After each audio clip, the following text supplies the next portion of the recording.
This is one of my favorite games, and this is the autocannon. Often considered the poster child of all support weapons, the audio-visual and sleek presentations are marvelous. But why is it never used anymore? And this is the AMR, my personal favorite. It has been considered a beast versus bots, but its usage rate has dropped over 60% since launch. I'm not sure why this is happening, but today I'm going to try to get to the bottom of it. There are 21 support weapons in Helldivers.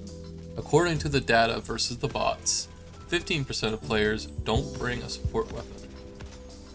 We'll set these players aside, and we're going to treat them as a fixed value. This constraint means the usage rates are interdependent, and the mean is fixed to 4%. If one weapon usage increases, the others must collectively decrease. I've graphed out the data from Helldive.live versus the automatons. Out of the 21 support weapons, the top two are used by 19.6% and 19% of players. That's nearly 40% of all weapon picks. Meanwhile, the average weapon usage is 4%, but the median, half of all support weapons, are sitting at 1.9% or less.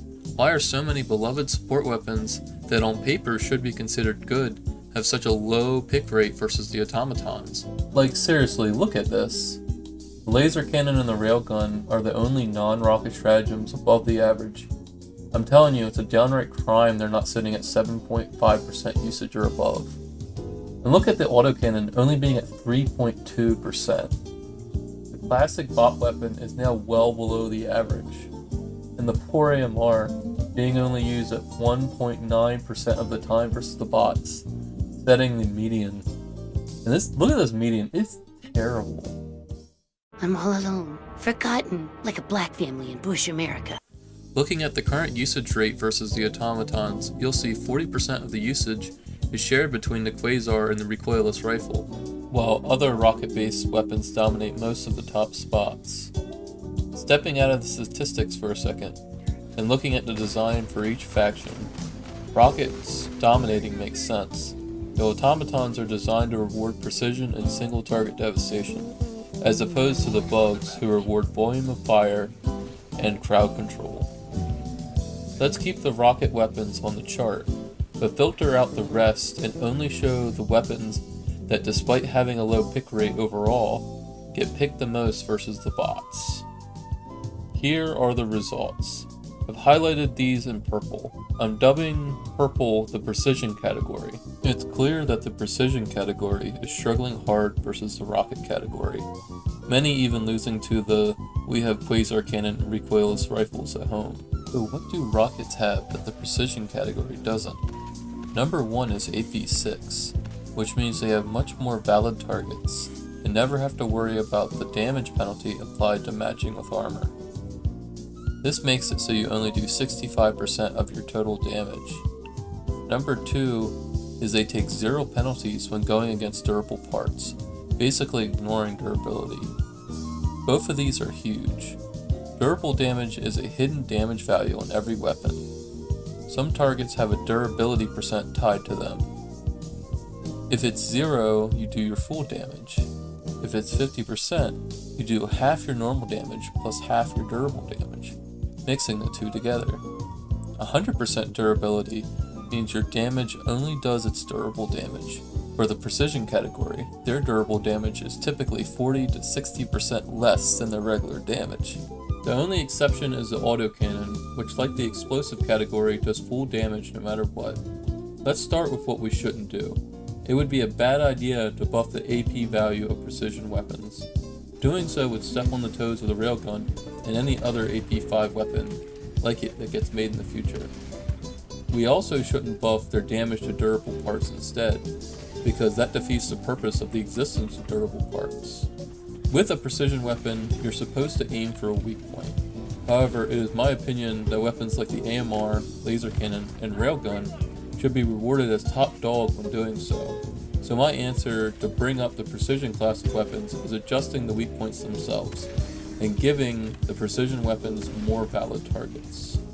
For the health of the game, there needs to be design decisions that allow other heavy pen support weapons to have their place in taking down heavies. Typically, if a part has a durability score of 70% and above, it excludes everything that's not explosive from being good at killing it. When the durability score is in the 30 to 50% range, this typically gives the edge to the precision class weapons. Parts with a durability below 30% give the edge to volume of fire weapons like the heavy machine gun. First off, the weak points versus the bots are weird. Let's look at the cannon turret, annihilator tank, and shredder tank's vents. They all share the same values. Their armor value goes all the way down to AV3, which is great because that means that the heavy AP4 class precision weapons don't get the 65% of their damage penalty for matching the AP with AV.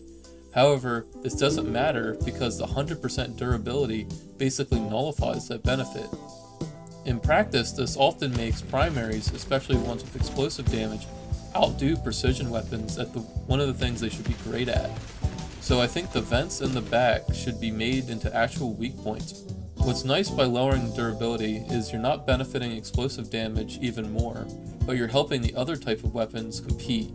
I think the sweet spot when it comes to breakpoints is 30% durability for these vents.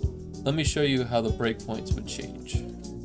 With the current vent, it takes the laser cannon 3.75 seconds, the AMR 5 shots, railgun 4 safe, 2 unsafe, machine gun 51 shots, heavy machine gun 22 shots, and the autocannon 3 shots.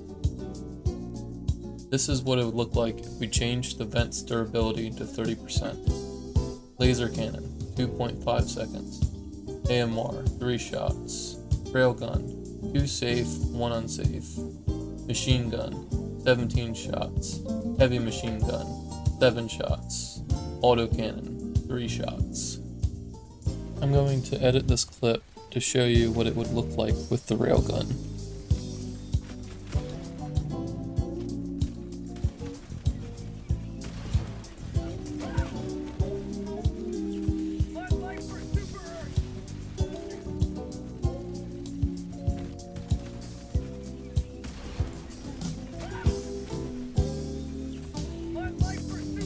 This helps, but it's rare a tank or turret is taken out by its vents. The risk involved in getting behind them is high. With a recoilless rifle, you know that all you have to do is lay eyes on it, and it's dead no matter its orientation. So even with the vents as actual weak points, that's still not fixing the problem with tanks and turrets. Precision weapons users have no reasonable recourse when the turret is targeting them. Why put up with that when you can bring a rocket and just deal with the issue? So I would add a small hit zone to the cannons. I'd give them 100% durability, an HP of 750, and an AP of 4 instead of an AP of 5. Realistically, a barrel of a tank cannot take the same abuse as its armor. Destroying the barrel will make the shredder tank's guns less accurate and completely disable the main cannon for the annihilator. This makes flanking much safer versus both after damaging their weapons while not completely declawing them, because the annihilator tanks still have the machine gunner as a threat. For the turrets though, it would make sense for it to be fatal. For my proposed cannon barrels, the current weapons would take 6 seconds with the laser cannon, 7 shots with the AMR, 4 safe shots with the railgun, or 2 unsafe shots, and 5 shots with the autocannon. This gives precision weapons counterplay when dealing with a tank or cannon turret, head on, while not replacing the ease and efficiency of rockets. It will also give a boost to the commando that could disable the barrel with a well-aimed shot. So now that tanks are addressed, moving on to hawks. They're basically perfect. However, they suffer with the same not a weak point. I feel like I can vent kill a hawk faster with a lot of explosive primaries. With their vents being unarmored, it means that all support weapons have to compete with all the primaries. I would also turn the hawk's heat sink down to 30%. Other than that, the hawks feel perfect to fight with all the precision weapons. You have head-on options for going through the visor, and for the autocannon, you can blow off a leg that can easily slow it down. Unlike the tanks, there's actual interactivity for precision weapons. The bot I have the most criticism for is the War Strider. However, before I begin talking about them, let's look at the state of the automaton front before they were added. Looking back to the Force of Law update, the average and the median are different because the number of support weapons are different, so let's just ignore that. We see in the Force of Law that the average usage rate for the precision category was 4.55 back then, which is healthier than the 4.10 we see today. However, that's still very anemic. What I'm getting at is everything wasn't good until the Worst Riders attacked. This has been a long-term issue. The precision weapons have been struggling to keep up with the rockets for a while now. The sheer advantage that being able to take out fabricators and turrets from any distance and any angle alone makes it hard to justify bringing a non-rocket support weapon. But you can still find justifications. They're good versus Devastators, they're good versus gunships, they have a fast TDK versus Hawks. However, with the introduction of the Worst Rider, more and more holes are being poked in those justifications. Looking at the Worst Rider, even though they have AV4, I find them consistently taking triple the abuse Hawks do. The lowest percent durability this thing has is 70%, and their HP pools are very big. The Worst Rider specializes in smoking you out of cover and ending you when you're exposed. Time is very important versus them. Ending the fight as soon as possible is especially important due to how these ragdoll machines are designed. However, as I'm about to demonstrate, it's going to take a very long time if using a precision support weapon. One of the most common points people aim for is the crotch, which is actually the worst for most of these weapons. With a whopping 1800 HP and 100% durability, it'll take 16 shots with the AMR, 14 shots with the laser cannon, 5 unsafe charges with the railgun, 11 autocannon shots. Now, the second best place to shoot them is their legs, which have 1500 HP and 80% durability. This will take 10 AMR shots, 11 seconds with the laser cannon, 3 unsafe railgun shots, or 9 autocannon shots. Now, the best spot to take down a Worst Rider is the hinge joint. However, keep in mind the joint is about the size of a Hawk base, while boasting 3 times the HP and 3 times the durability. It takes 5 AMR shots, 6 seconds with the laser cannon, 2 unsafe railgun charges, and 5 autocannon shots. Just a friendly reminder that this thing can be downed with a single rocket shot to the crotch or the legs with the recoilless.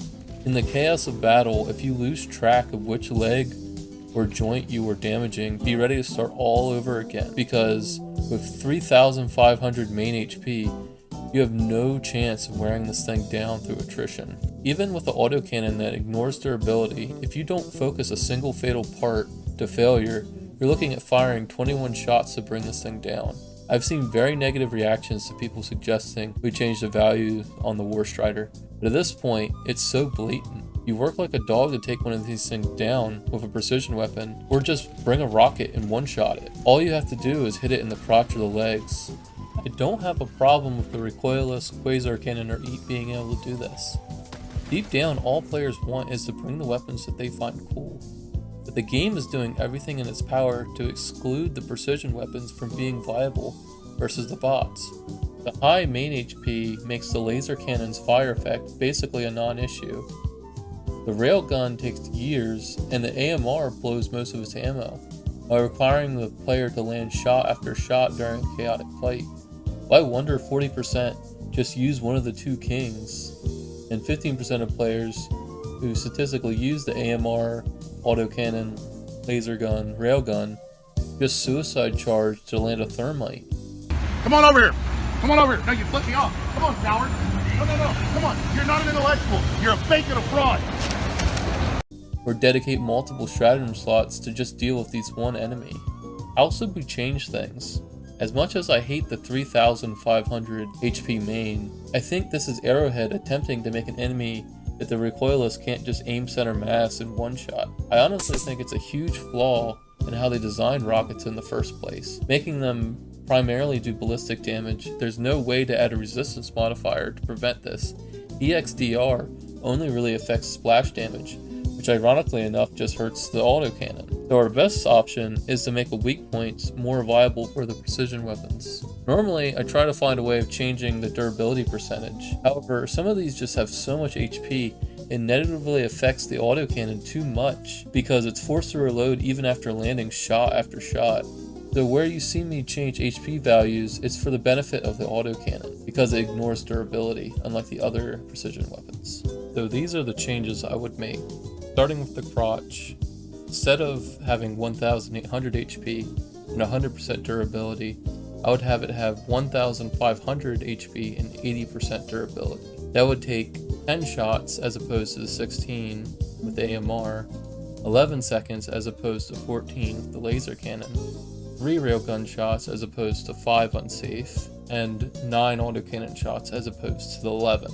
For the legs, I would take them from 1500 HP and 80% durability to 1200 HP and 60% durability. That would mean 7 AMR shots instead of 10, 8 seconds with the laser cannon instead of 11, 2 unsafe railgun shots instead of 3, and 8 autocannon shots instead of 9. For the joint, I would keep the HP the same at 750. However, I would tune it down from 80% durability to 20%. So it would take 3 AMR shots instead of 5, 4 seconds with the laser cannon instead of 6, 1 unsafe railgun shot, or 5 autocannon shots. I think this would give a hard to hit target a high reward for using a precision weapon and being proficient enough to land the shots without it being egregious on how many times you have to hit the target. The last change I would make would be to change the fusion cannons and the grenade launchers from AV4 to AV3. This would make the War Strider's weapons have a similar time to kill to the Factory Strider's machine guns by removing the matching armor penalty. I also would remove the EXDR so the splash damage from the autocannon can be more effective versus the only part that the splash damage can even affect. So those are all my changes.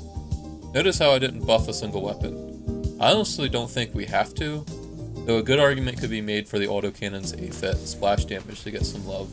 There's many AV4 targets which nullifies the AP3 splash damage it does. Combined with the bad ergo and backpack requirement, I think it should more distinctively pull ahead damage-wise from the other snappy non-backpack requiring precision weapons. I'd like to see the AFET Explosion AoE get AP4, allowing it to help out in taking out heavy targets. However, I wanted this video to be about adapting the enemies to our weapons first. Just buffing the weapons across the board to deal with poorly designed enemies is a recipe for power creep, and it limits the devs in what they can do. I want Arrowhead to use the tools at their disposal to make changes to positively affect the game. A big part in making these weapons great is simply making sure the current enemies are designed for them. If the devs did these changes, I bet the bot front would have much more diversity. I'm sure the two kings would stay on their thrones, but at least precision peasants wouldn't starve. Counterpoint I've heard to trying to bring up the precision support weapons up goes something like this. Why do you need to be able to kill every enemy with every weapon? Doesn't that make the game boring? Sounds like you're having a skill issue. The game is easy enough, there's no reason to make it easier. My response to such arguments is heaven forbid the 4 non-rocket support weapons designed to kill heavy units can actually do their job. Forgive me for suggesting that the weapons that are designed for killing heavies can kill heavies. I'd understand the argument if they'd also called for rockets to be nerfed, but those who want to go back to Freedom Flames are a very small minority. Some people just have a weird aversion to weapons they don't even use getting some love. Or worse, the people who do love these weapons get weirdly defensive if you suggest a change would help it. They don't like the insinuation that their beautiful baby boy needs any help. And look, I'm not trying to make the game easier, I'm trying to make it more balanced. The devs have shown interest in increasing the difficulty, and I look forward to that. However, there's a difference between real difficulty and artificial difficulty. Should victory be obtained based on picking Rocket Launcher A or Rocket Launcher B during the loadout screen? Because picking neither is starting to feel like an intentional handicap nowadays. I think answers to the problems the game throws at you should have a broader range of options to answer them. That lets you pick which weapon feels right for your playstyle and loadout. Making paths for other weapons to have competitive chances against heavy targets isn't invalidating the game's difficulty. It's actually giving the player more hooks in which they can engage with the challenges, and it would allow the devs to crank up the dials on the difficulty on the bot front. without the recoilless or quasar rates being the only ones that go up. And yes, I know thermites exist, however, thermites patch a weak spot in your loadout. It's not supposed to be your only option, especially when you're bringing a heavy pen weapon. So here I stand, I can do no other. If you have a different opinion on how things should be changed, I'd be happy if you were to post them down in the comment section. Thank you for listening to the end.